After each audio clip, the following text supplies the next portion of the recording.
I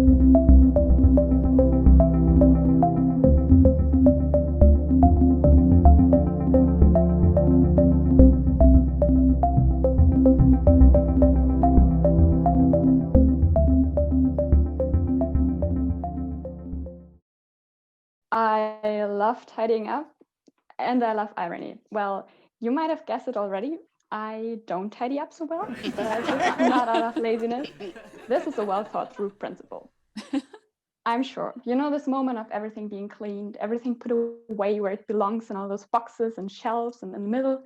You enjoying everything being in order. Feels great, right? But do you also know this feeling of then later that day looking for something and this disappointment when something is not where it's expected in this order you made up yourself?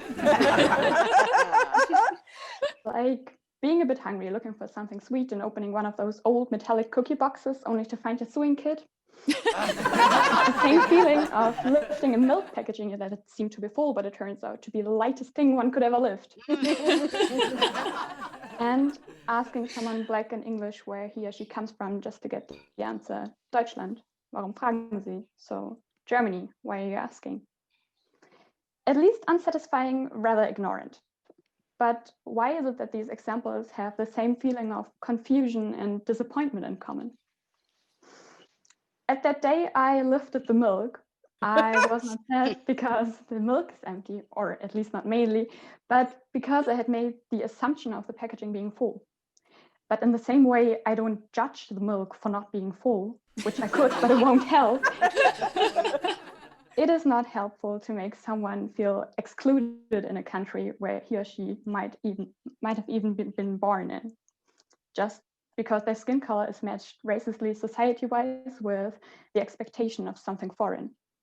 So since this doesn't seem to work, instead, I decided to get away from expectations and pre-sorted conceptions of the world to the joy of the unexpected, like these pizza crusts I found behind my bed. Since out of principle, I didn't clean my room. Very unexpected. But have no expectations and they can't fail, right? I've tried that with the expectations for my life, going well so far. But seriously, my life got better without expectations. I open the metallic box and I'm happy to find something to fix my sweater with, instead of blaming everything abroad from my idea of how the world is supposed to be. The sewing kit should not and will not be ashamed for not being a cookie. And it will not become one, even if it is inside of a cookie box, and no matter how much I want it to be one. I will have to get on with it. And as simple as that, just because I was raised in this society with white, heterosexual, gender binary German standard, which creates the assumption of generally only white, heterosexual, gender binary Germans, doesn't make it okay to be unhappy with or even against everything other than that.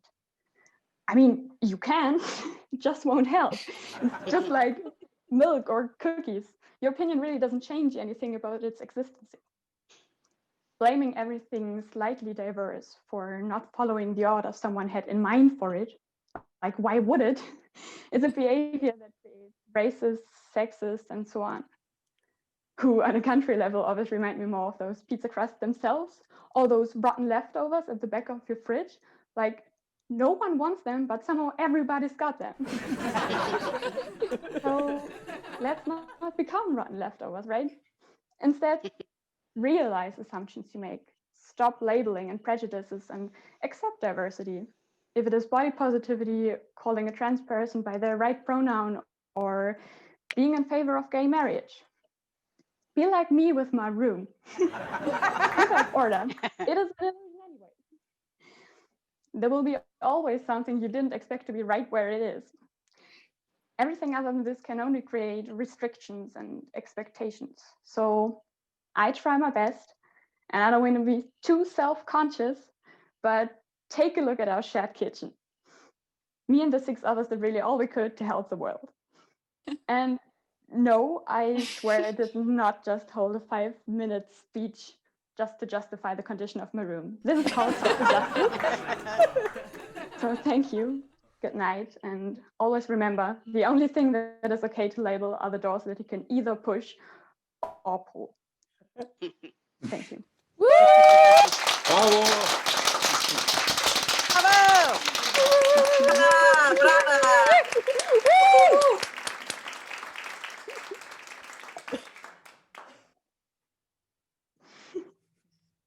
Great. Thank you very much. Thank you so much for, let's go on gallery view, unmute for a moment and just have a really lovely warm applause for Muriel. 1, 2, 3, unmute and woohoo!